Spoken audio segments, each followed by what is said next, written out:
მე ყოველ ჯერზე დავრჩები აღფრთოვანებული ქალი და გოგოების, ვინც აი მართლა სისტემატურად ვარჯიშობს, არ ბეზრდება და მართლა მოსწონს, იმენა მართლა მოსწონს და მით უმეტეს ბოდიბილდერი ქალების.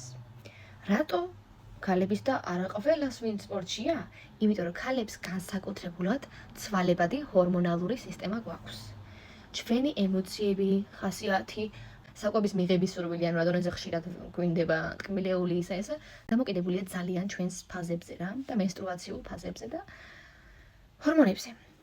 კაცები შედარებით სტაბილურად არიან, იმიტომ რომ ტესტოსტერონი არის ესე რა, არა ეგეთი ისეთ მერყევი და ჩვენი კაი, ოვულაციის დროს მისმის, მენსტრუაცია ხო ცუდია, ისვენებთ ამ დროს, ოვულაცია ოკეი, ყველა ენერგიაზე ვართ უმეტესობა, ფოლიკულარული ფაზაც ოკეი, მაგრამ აი ლუტეალურ ფაზაზე რა შობით. იქ არ ეწერა, ამიტომაც არ დავსხვრინე. აი ენერგია რო არ გაქვს, ტკბილეული რო გინდება, გაღიზენებული რო ხარ, აი ამ განწყობაში რო გეცინება სულ და ამ შებერილობაც რო გაქვს თან, როგორ გინდებათ ვარჯიში. ვაუ. ამიტომ ვარ აღფრთოვანებული, ვინც იმენა დისციპლინას მეყობა და იმენა საყოლ.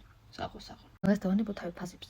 ანუ ამ დონეზე რო გამოშვები ქალი, შენს ცხიმოვან პროცენტობას რო დაიყვან ძალიან დაბლა ორგანიზმში, საყოლ მართლა, იმიტომ რომ ამას მართლა უნდა შრომა, თან საკმაოდ ნელა იმატებენ კუნთოვან მასას, ვიდრე კაცები. მაგას დავანებო თავი, ანუ ამ დონეზე რო გამოშვები ქალი, ციკლიც აღარ აქვთ მერე, ანუ შეჩერება აქვთ ციკლის. იმიტომ რომ ქალის ორგანიზმისთვის არც არის სიმართლე რო გითხრათ ეს ბოდიბილდინგი, ეს სპორტის სახეობა. რატო? იმიტომ კი არა რომ ქალია და სუსტი ისა სქესი უბრალოდ არ არის განკუთვნილი მართლა ჩვენი ფიზიოლოგიისთვის ამ დონეზე მართლა ტანჯვა. იმიტომ რომ ფაზები აქ კიდია ორგანიზმს, ხო? თავარია გამოშრე და ნაკლები კალორია მიიღო. მოშრეთან ანუ ამას ახლა ამ ტანს, რა ვიცი, 20 დღეში ხო არ დაიყენებ, ანუ თვეები და წლები ჭირდება ზოგს. ხო და აი ამ ფაზებს როგორ აიგნორებენ? საყოლ მართლა უბრალოდ მინუსიც არის რა თქმა უნდა, იმიტომ რომ ძალიან ბევრი ვიცი, ქალი კაციც, ვინც მერე შემდგომ კვებითი აშლილობა აიკიდა. ამიტომაც მენტალური ჯანმრთელობაც ნუ ვაიგნორებთ. მაგრამ სპორტში ზოგადად ეგეთ რაღაცა არ არის რა, ნუ კიდიათ იმარჯვებს საუკეთესო.